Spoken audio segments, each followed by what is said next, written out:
네, 안녕하세요. 행정법률 전문사무소 승무행정사입니다. 음주운전 운전면허 취소죠. 예, 구제 가능성에 대해서 항상 이렇게 하는데, 지난 영상을 보시면 알겠지만 제가 이 업무를 하는 건 아닙니다. 음, 이게 학교 폭력이랑 달라요. 이 음주운전은. 그러니까 이게 다툼의 여지가 있다고 하면 이게 다툴 수 있는 문제가 있는 거죠. 네, 근데 다툼의 여지가 없는 문제가 있습니다. 예를 들어서 학교 폭력은 그 판례가 그렇습니다. 이게 모든 학교에서 일상적으로 발생하는 모든 갈등을 나쁘다고 평가할 수 없고, 학교 폭력으로 의율하기 위해서는 경위가 발생한 경위와 상황, 행위의 태양 이런 것들을 종합적으로 면밀하게 신중하게 살펴봐야 한다. 이 법을 해석 적용함에 있어서 국민들의 부당한 권리가 침해되지 않도록 해야 한다라는 게 있습니다. 그러면 두 명의 학생이 싸워요. 그리고 한 명이 한 명을 막 여러 번 괴롭혔어. 이 한 명이 그 괴롭힘을 소극적으로 방어하는 과정에서 욕설을 했어. 그럼 이게 마탁폭으로 올라갑니다.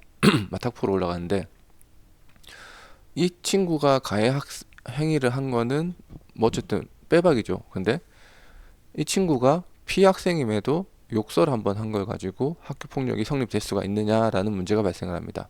그럼 이게 다툼의 여지가 있는 거죠. 왜냐하면 학교폭력 예방법 제3조에서도 주의 의무가 있고, 관련 지방법원 판례에서도 다 의율할 수 없다는 게 판례예요. 근데 음주운전은 뭐냐면, 더 잘 아시겠지만 어 체열이나 그런 절차적 하자가 발생할 수는 있어요. 그리고 상승기, 하강기 이런 것들이 발생할 수 있습니다. 근데 대부분 그런 분들은 저희한테 의뢰가 들어오시는 분들 중에서 그런 분들은 100명이면 거의 한두 명? 진짜 넉넉 잡아 한 네다섯 명 되는 거고, 나머지는 명백하게 도로교통법 위반으로 다 들어오시는 거예요. 그러면 법이 성립되려면 이제 범죄 성립 3요소가 있습니다. 그러니까 학교폭력 예방법도 내 행위가 학교폭력 예방법에 적용이 되려면 구속 요건이 돼야 되고, 구속 요건이 성립이 돼야 되고, 뭐 그런 게 있잖아요. 이게 그러니까 학교폭력 예방법은 신분범입니다. 신분범이 뭐냐면 일정한 신분이 성립이 돼야지 성립하는 범죄예요. 그러니까 학교폭력 예방법 자체가 그런 처벌에 대한 그게 있기 때문에 학교폭력 예방법 자체가 학생 간에 라고 되는 거죠. 이게 학생 간이라는 건 신분범을 의미하는 겁니다. 내가 만약에 청소년인데 학교를 안 다녀. 학생의 신분이 없어. 그러면 학교 밖 청소년들은 학교폭력 예방법에 따라서 의율할 수가 없습니다. 징계를 할 수가 없죠. 네. 근데 음주운전은 달라요. 음주운전은 도로교통법 위반은 이건 신분범이 아니고 그냥 범죄 성립이 되려면 세 가지가 필요합니다. 일단은 구속 요건이 성립이 돼야 됩니다.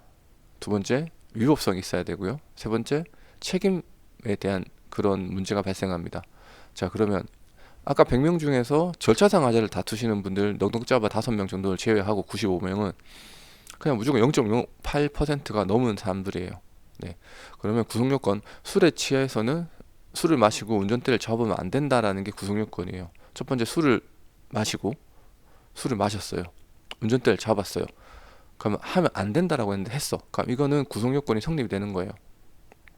거기서 0.03인지 0.08인지에 따라서 정지냐 취소냐 차이가 나뉘는 건데, 어쨌든 구속 요건이 성립이 됐습니다. 자, 그럼 두 번째, 위법성에 따지는 거죠.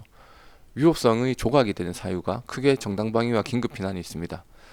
8차선 음주운전 관련해서 8차선 대로변에 거기에 대리기사분이 이제 요금 다툼 문제로 이제 차를 정차를 시키고 놔뒀어요. 그러니까 차는 교통에 방해가 되고 큰 사고가 발생할 우려가 되는 거죠. 타인의 법익에 중대한 침해가 발생을 하면, 그럼 그 운전자는 차를 빼서 갓길에 세웠죠. 그걸 보고 이제 대리기사분이 신고를 한 거예요. 자, 그러면 여기서 이게 이제 상황에 따라 약간 다릅니다. 이게 8차선 도로인지 1차선 도로인지 고속화된 도로인지 이런 방향이 있는데, 일단 그런 거는 일단 긴급 피난에 설명드리기 때문에, 그러면 이제 경찰이 온 거예요. 왜 너 술 먹었지? 운전하면 안 되는 거 알잖아. 어쩔 수가 없었다. 이거 놔두면 이게 큰 사고가 났기 때문에 내가 일단 집에 가려는 목적이나 그런 게 아니라 그냥 이 사고를 방지하기 위해서 갓길 했을 뿐이지 운전에 고의가 없다라고 하면, 법원에서는 이건 긴급 피난이 인정이 되는 거예요. 그러면 위법성이 조각이 됩니다. 그러면 범죄가 성립되지가 않아요. 네. 성립의 3요소 중에 하나라도 충족이 되지 않으면 성립이 되지 않는 거죠. 자, 그러면 일반적인 사람은 운전을 하는 게 술을 마셨죠. 운전을 하는 거예요. 그럼 위법성이 생기는 거죠. 내가 긴급히나 하는 것도 아니에요. 그냥 집에 가야 돼. 운전대를 잡았어. 그럼 위법성이 또 성립이 됩니다. 그럼 우린 그때는 불법이 성립했다고 해요. 불법으로 보는 거예요. 간주하는 거예요. 여기서 이제 책임은 책임조각 사유, 책임이 성립이 되면 이제 완전한 범죄가 되는 거죠. 책임은 뭐 형사 미성년자인지 촉법 소년인지 뭐 심신미약인지 뭐 그런 거 있잖아요. 뭐 인지 능력이 없어가지고 뭐 지적 장애가 있다는 뭐 이런 것들인데, 뭐 책임 부분에서는 옛날에는 뭐 음주운전을 뭐 심신미약으로 보고 이렇게 했었는데 전혀 그런 게 없는 거죠. 네. 그럼 결국은 나는 범죄가 성립이 된 거예요. 일단은 구속요건도 술을 마시고 운전하면 안 된다고 했는데 술을 마시고 운전대를 잡았어.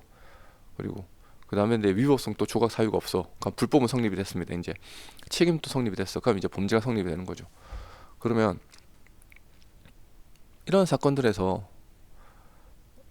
내가 행정심판을 청구하는 거는 다른 겁니다. 이게 딱 하나입니다.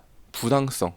내가 20년 동안 운전을 정말 열심히 했어요. 운전 열심히 했는데 이번에 딱 한 번 이렇게 했는데 취소는 너무 하잖아요. 한 번만 봐주세요 라고 하는 게 이제 부당성에 따지는 거죠. 네. 근데 2023년에 발간한 국민신문 그 국민권익위원회 리포트를 보면 뭐 네이버 치면 금방 나옵니다. 인용률은 음주운전에 관한 인용률이 5% 미만입니다. 100명이 신고를 이제 행정심판을 청구를 하면 5명이 되는 거예요. 나머지 95명은 안 되는 거죠. 그럼 이 5명이 들어가는 요건들은 뭐냐? 면밀하게 살펴보아도, 자, 경찰청 일단 뭐 이신청 이런 데 보면 구제할 수 없는 사유가 나옵니다. 1% 이상, 인피, 2번 이상, 이제 재범이죠. 2번 이상 뭐 이런 게 나와요. 이런 것들은 경찰청에서도 이거는 구제할 수 없는, 감경할 수 없는 사유라 나와 있어요. 재결례를 보고 이렇게 받아보면 대부분은 0.08에서 0.09 사이에 들어오시는 분들이고, 운전 경력은 최소한 15년에서 20년 이상이 되시는 분들이에요. 네. 그리고 뭐 운전 거리도 길지도 않고, 그 이전에 범죄 경력 조회나 뭐 운전면허 경력 조회를 해보면 사소한 교통위반이 없는 거죠. 정말 레코드가 깔끔하신 분들이에요. 그런 분들이 그 5% 안에 들어가요. 네. 나머지 95%는 뭐냐? 뭐 0.09가 넘어가든지 1%가 넘어가든지 인피가 있든지 이번에 2번째든지 이런 상황인 거죠. 근데 간혹 가다가 막 저한테 문의가 들어옵니다. 해줄 수 있냐? 되냐 안 되냐? 사실 그분도 물어요. 될 것 같아요, 안 될 것 같아요? 안 될 것 같아요. 왜 안 될 것 같냐 물어보면 대부분의 상식 있는 변호사님들이나 그런 분들은 그냥 솔직히 얘기해요. 저도 음주운전 안 한 이유가 이거 해도 결과가 뻔해요. 그러니까 저는 수임을 자체를 안 해요. 그래서 네. 근데 그나마 설명을 드리죠. 그 돈으로 그냥 벌금에 보태 쓰시고 택시비 보태 쓰시라고. 0.1% 되신 분이 내가 음주운전 감경이 되겠다고 다른 데 보면 홍보용 올라오던데, 근데 올라오던데 권익위에서 발표한 게 5% 미만이에요. 이게 올해면 작년 기준은 3% 미만이에요. 네, 음주운전으로. 계속 음주운전은 국가에서 정책적으로, 그리고 이건 사회 위협을 끼치는 중대 범죄이기 때문에 구제를 안 해주려고 하는 게 국가권익위원회 방침이에요. 근데 그쪽에서 우리는 다 된다 라고 했으면 정말 거기가 잘 되는 것이거나 아니면 홍보일 수도 있는 거죠. 판단은 여러분께 맡기겠습니다. 그래서 어쨌든 이번에 청구를 했는데 이분도 조금 애매했어요. 그래서 말씀을 드렸어요. 이거 안 될 수도 있다, 안 된다. 사실 이거는 제가 능력이 없어서 문제가 아닌 거죠. 학폭은 능력이죠. 다툼의 여지가 있으면 누가 법리를 많이 알고 누가 좀 더 법리적으로 글을 잘 쓰면 되는 문제예요. 근데 음주운전 같은 경우에는 그냥 부당성이에요. 한 번만 봐주세요 라고 하는 거죠. 그냥 쉽게 말해서 바지끄레기를 잡고 늘어진다는 격이에요. 네, 그러면 있는 거 없는 거 부처 확인서, 차량 할부 뭐 다 끌고 와서 하는 거죠. 네. 근데 웃긴 게 운전을 생계로 삼는 분이라고 하세요. 막 된다. 운전을 생계로 삼는 경우 뭐 영업사원 이런 것도 된다고 막 홍보를 하는 경우도 있대요. 저는 보지도 않았는데, 근데 법원 판단은 달라요. 당신이 운전을 생계로 삼으면 조, 더욱더 음주운전을 하면 안 됐어야 된다. 비난 가능성이 더 크다. 네.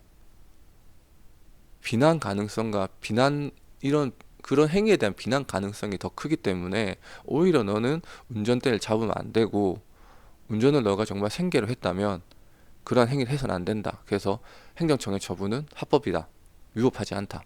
라고 나오는 게 판례예요. 버스 기사님, 택배 기사님들. 네. 당연히 그 사이에서도 뭐 여러 가지 사정이 있겠죠. 네.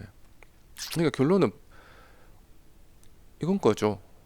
잘 안 된다는 거죠. 바지끄레기도 잡고 싶은데 안 된다는 거죠. 근데 그거를 이용을 해서 뭐 100만 원, 어떤 데는 뭐 300만 원 뭐 이렇게 하는 거죠. 그래서 변호사님들도, 상식 있는 변호사님들은 사실 안, 안 되는 걸 알면서도 된다 얘기하는 것 자체도 저도 죄책감이 드는 부분이고, 그거를 이제 그냥 말씀을 드리는 거죠. 속편하게. 그래야지 저도 속편한 거고. 네. 근데 이런 거 뭐냐? 그럼 한 번씩 보면 행정님 하시지 않나요? 근데 그런 분들은 계세요. 아, 그래도 미련이 남아서 하고 싶다. 근데 어차피 내가 돈을 쓰는 건데, 그러면 적어도 이렇게 객관적으로 상황을 봐주시는 행정사님하고 좀 하고 싶다라고 하시는 거죠. 저 이거 진짜 최소 수임료만 받습니다. 80만 원이고 저희 업무 중에 가장 기본적인 수임료만 받는 거고, 네, 하는 거죠. 네.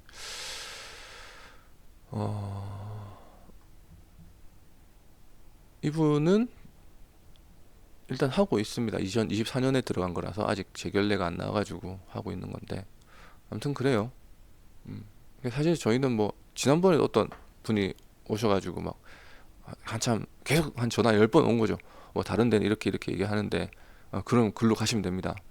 예, 한 건데 본인이 생각해도 말이 안 되거든요, 사실. 거기서는 뭐 300만 원을 부르더라, 뭐 다이아몬드 뭐 이러면서 막. 근데 본인이 생각해도 말이 안 되는 거예요, 사실. 예, 근데 거기에서는 뭐 됐다 됐다 됐다 이렇게 올리니까, 예, 판단은 여러분들이 하시는 거죠. 네, 근데 저는 뭐 상식 있는 변호사님들도 유튜브에서는 안 한다고 하는 거죠. 하지 말라고 하는 거죠.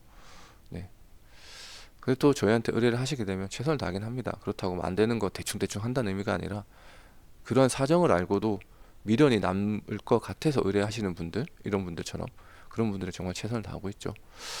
아무튼 음주운전 하시면 안 되는 겁니다. 이거는 객관적으로 누가 봐도 비난 가능성이 큽니다. 행위자의 비난 가능성도 크고 행위의 비난 가능성도 큽니다. 네. 아까 말씀드린 것처럼 운전을 생계로 하시는 분들이 오히려 음주운전을 했다는 건 비난 가능성과 행위자의 비난 가능성이 더욱 크다는 거죠. 행위의 비난 가능성 플러스 행위자의 비난 가능성. 네, 위법성과 책임성이 더 크다는 거죠. 그렇게 종합적으로 고려해서 제가 볼 때는 어설프게 들어갈 바에는 그냥 그걸 어차피 거기서 뭐 100만 원, 200만 원 내시면 초범이면 벌금 보통 500에서 500 이하로 언더로 나오는데, 거기에 벌금으로 보태 쓰시는 게 제가 볼 때는 더 합리적일 것 같습니다. 네, 이상입니다.